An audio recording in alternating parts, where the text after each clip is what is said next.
25,000 से शुरू होता है।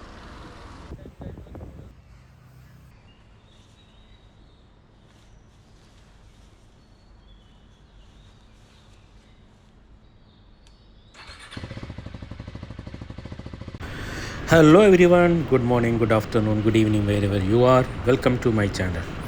അപ്പോൾ ഇന്നത്തെ വ്ലോഗ് നമ്മൾ തുടങ്ങിയാണ്. ഇന്ന് നമുക്ക് മുംബൈ സിറ്റിയിലേക്കുള്ള ഒരു മോർണിംഗ് റൈഡാണ്. ചാനൽ ആദ്യമായിട്ട് കാണുകയാണെങ്കിൽ please subscribe and support, bell button അമർത്താൻ മറക്കരുത്. അപ്പോൾ നമ്മളിപ്പോൾ ഹൈവേയിലെത്തി. റൈറ്റ് പോകാമെന്നുണ്ടെങ്കിൽ നമുക്ക് ഗുജറാത്ത്, ലെഫ്റ്റ് പോകാമെന്നുണ്ടെങ്കിൽ ഇവിടെ നേരെ ബോംബെയിലെത്തും. ഇതൊരു ഇൻ്റർ കണക്റ്റഡ് റോഡാണ്. ഗുജറാത്തിലേക്ക് പോകുന്ന ട്രക്കുകളും എല്ലാതും ഈ വഴിക്കാണ് പോകുന്നത്. നിങ്ങൾക്ക് ഞങ്ങളുടെ അവിടുത്തെ മെട്രോ, ഇത് താനെയാണ്. ഇപ്പോൾ ഞാൻ താനെ സിറ്റിയിലാണ്. താനെ സിറ്റിയിൽ നിന്ന് ബോംബെക്ക് പോയിക്കൊണ്ടിരിക്കുകയാണ്. ഇപ്പോൾ കാണുന്നത് റൈറ്റ് സൈഡിൽ കാണുന്നത് മെട്രോ വർക്ക് അണ്ടർ കൺസ്ട്രക്ഷനിലാണ്. 5 കൊല്ലമായി മെട്രോ വർക്ക് തുടങ്ങിയിട്ട്.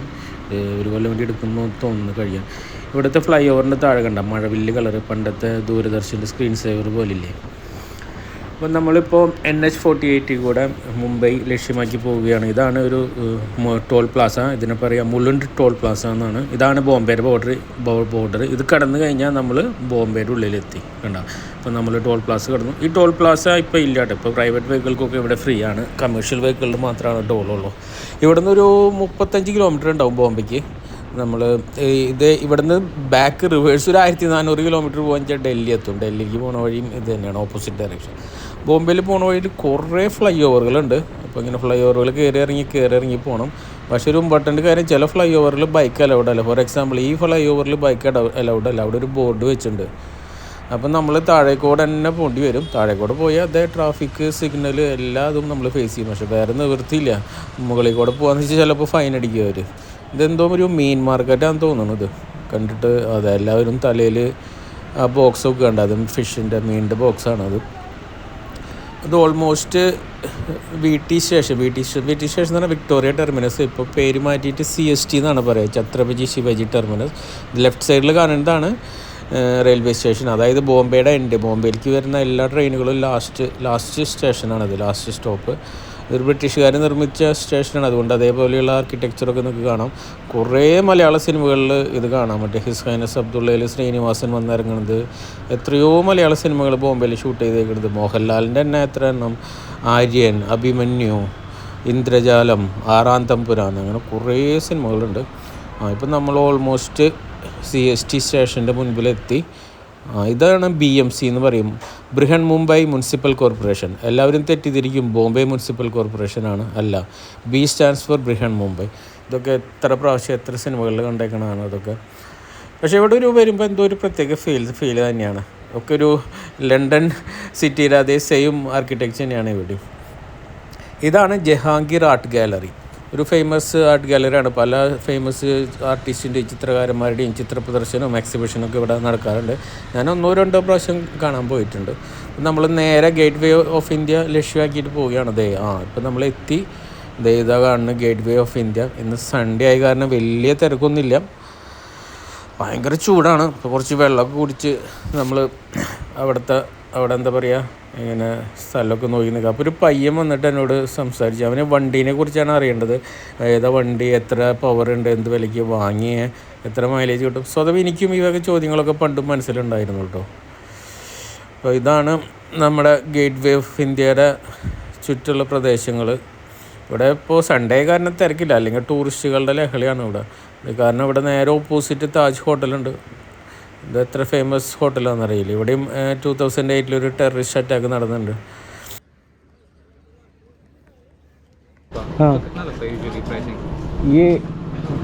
ये होल्डर के लिए 300-400 रुपये में आता है ये जो होल्डर. वो जो स्टिकर है ना, नहीं मैं बोल रहा हूँ जो कैमरा है वो वो 25,000 से शुरू होता है. लाइक आवाज़ वगैरह क्वालिटी आ जाती है? नहीं, इसमें आवाज़ मुश्किल है, उसके लिए अलग माइक लगाना पड़ता है. अभी नहीं, मैंने नहीं लगाया. मैं आवाज़ लाइव रिकॉर्ड नहीं करता है, बाद में मैं वॉइस रिकॉर्ड. उसके लिए उसका साथ आता है 8,000 का एक सेटअप. लेकिन दूसरा भी ऑप्शन है 3,000-4,000 में सब. लेकिन कुछ तो अलग करना पड़ेगा. इसमें अभी मैं हेलमेट में अभी जो बात कर रहा है ना, अभी सुनेगा, अभी रुका है. लेकिन जब भी गाड़ी चल रहा है ना, विंड की वजह से नहीं तो वैसे सब इशू है, इसके लिए थोड़ा ये R&D करना पड़ेगा। मैंने अभी तक लाइव रिकॉर्डिंग में कभी नहीं करते, मैं वॉइस में वो बात में एडिट करते वक्त डालता हूँ। ठीक है, चलो। വേറൊരു പയ്യൻ വന്നിട്ട് ക്യാമറയുടെ കാര്യങ്ങളൊക്കെ കുറിച്ച് എല്ലാവർക്കും എന്താ ഭയങ്കര ജിജ്ഞാസയാണ് കാര്യങ്ങളൊക്കെ അറിയാൻ. അപ്പോൾ ഞാൻ നേരെ പോയി വേണം താജ് ഹോട്ടലിൻ്റെ മുന്നിൽ നിന്ന് കുറച്ചും കൂടി ഒരു 300-400 മീറ്റർ പോയി അവിടെ ഒരു ഹോട്ടലുണ്ട്. അതായത് ആ ഹോട്ടലിൻ്റെ ഏറ്റവും മുകളിലത്തെ നിലയിൽ ഓപ്പൺ ടെറസിലൊരു റെസ്റ്റോറൻ്റ് ഉണ്ട്, ബേ വ്യൂ എന്ന് പറഞ്ഞിട്ടാണ്. എനിക്ക് ഭയങ്കര ഇഷ്ടപ്പെട്ടാണ്, ഞാൻ പലപ്പോഴും അവിടെ പോയിട്ടുണ്ട്. ഞങ്ങളുടെ വെഡ്ഡിങ് ആനിവേഴ്സറി വരുമ്പോഴൊക്കെ അവിടെ പോകാറുണ്ട്. ഇതാണ് ബേ വ്യൂ കഫേയുടെ വ്യൂ. നല്ല കടൽ നോക്കിയിരുന്ന് നമുക്ക് ചായ കുടിക്കാം. ചായ മാത്രമല്ല, ഡിന്നറും എല്ലാ കാര്യങ്ങളും. അപ്പോൾ ബേ വ്യൂ കഫേ ഇവിടെ റൈറ്റ് സൈഡിലായിട്ട് വരും. ഒന്ന് ജസ്റ്റ് പോയി നോക്കാം ബ്രേക്ക്ഫാസ്റ്റ് സെർവ് ചെയ്യേണ്ടത്. മിക്കതും വൈകിട്ടാണ് അവർ ഓപ്പൺ ചെയ്യാറ്. ബേ വ്യൂ കഫേയിൽ നല്ല ക്രൗഡ് കാണാം. ഇവിടെ കാണുന്ന മറ്റ് 5 സ്റ്റാർ ഹോട്ടലിൽ താമസിക്കുന്ന ക്രൗഡുകളൊക്കെ ഇവിടെ വന്നിട്ടാണ് ഭക്ഷണം കഴിക്കുക, ഫോറിനേഴ്സും എല്ലാവരും. അത് കാരണം നല്ലൊരു ആംബിയൻസ് ആണ് അവിടെ. ഒന്ന് നമുക്ക് ചോദിച്ചു നോക്കാം എന്താ തുറക്കുമെന്ന്, രാവിലെ തുറക്കുമെന്ന്. ऊपर जो रेस्टोरेंट ओपन है क्या? नहीं है, 4 है, शाम को 4 बजे। ठीक, ओ ഇല്ല എന്നാ പറയുന്നത്. വൈകിട്ട് 4 മണിക്കാണ് അത് തുറക്കുള്ളൂ എന്ന്.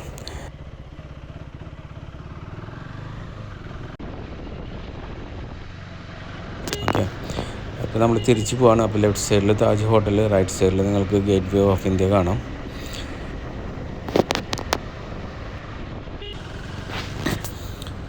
ഈ റൈറ്റ് സൈഡിൽ കാണുന്ന ബിൽഡിങ്ങാണ് മന്ത്രാലയ എന്ന് പറയുന്നത്, അതായത് നിയമസഭാ മന്ദിരം. മഹാരാഷ്ട്ര നിയമസഭ ചേരുന്നത് ഇവിടെയാണ്. ഇവിടെ അതിനെ മന്ത്രാലയ എന്നാണ് പറയുക. ഇപ്പം ഞാൻ പോയിക്കൊണ്ടിരിക്കുന്നത് മറീൻ ഡ്രൈവാണ്. ഇതാണ് എനിക്ക് ഏറ്റവും ഇഷ്ടമുള്ള സ്ഥലം ബോംബെയിൽ. ഇവിടെ വന്ന് കാറ്റ് കൊള്ളാനും സംസാരിച്ചിരിക്കാനും ഒക്കെ ഭയങ്കര ഇഷ്ടമാണ്.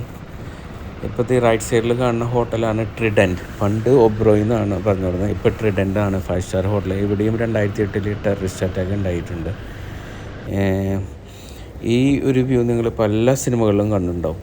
നമ്മൾ മോഹൻലാലിൻ്റെ സിനിമ പറഞ്ഞാൽ എനിക്ക് വേറൊരു ബോംബെയിൽ ഷൂട്ട് ചെയ്തൊരു സിനിമയാണ് ശുഭയാത്ര എന്ന് പറയുന്നത്. എനിക്ക് ഭയങ്കര ഇഷ്ടപ്പെട്ടൊരു സിനിമയാണ്. ഞാൻ ബോംബെയിലേക്ക് വരുന്നേക്കാൾ മുൻപ് ആ സിനിമ കണ്ടിട്ടുണ്ട്. പിന്നെ ബോംബെയിൽ വന്നിട്ട് ബോംബെയിലത്തെ ജീവിത സാഹചര്യങ്ങളൊക്കെ കണ്ട് ആ സിനിമ കണ്ടപ്പോൾ എനിക്ക് ഭയങ്കര ഇഷ്ടപ്പെട്ടു. ശുഭയാത്ര, ജയറാം പാർവതിയുടെ സൂപ്പർ മൂവിയാണ്. അതിൽ ഇന്നസെൻറ്റിൻ്റെ കുറേ തമാശകളൊക്കെ ഉണ്ട്.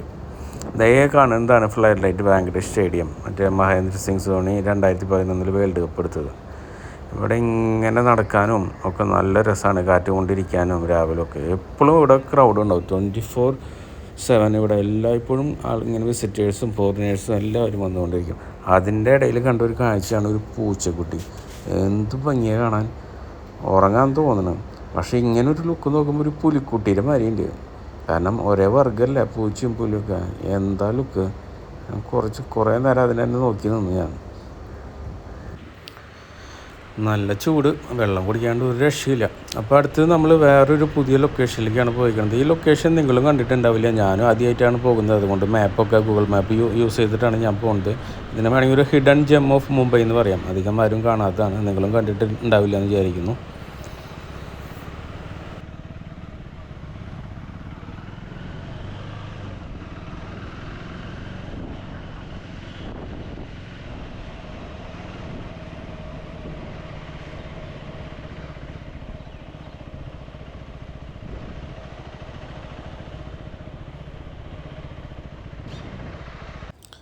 ഇതാണ് ആ ഹിഡൻ ജെം.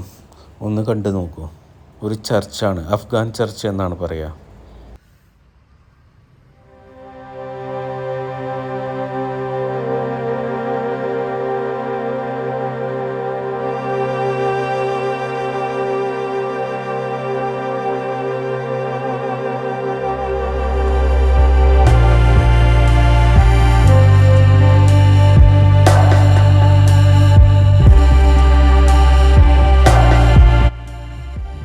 1839 1842 നടന്ന ആംഗ്ലോ അഫ്ഗാൻ വാർ, ആ യുദ്ധത്തിൽ മരിച്ച സൈനികരുടെ ഓർമ്മയ്ക്ക് വേണ്ടിയിട്ടാണ് ഇത് പണിതത്.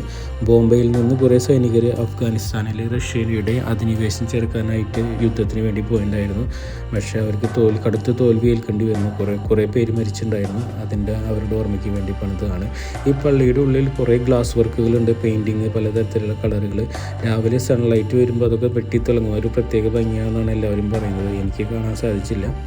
അപ്പോൾ എന്തായാലും അഫ്ഗാൻ ചർച്ച് ഇഷ്ടപ്പെട്ടു എന്ന് വിചാരിക്കുന്നു. ഇതോടുകൂടി ഈ വ്ലോഗ് ഇവിടെ പൂർത്തിയാകുന്നു.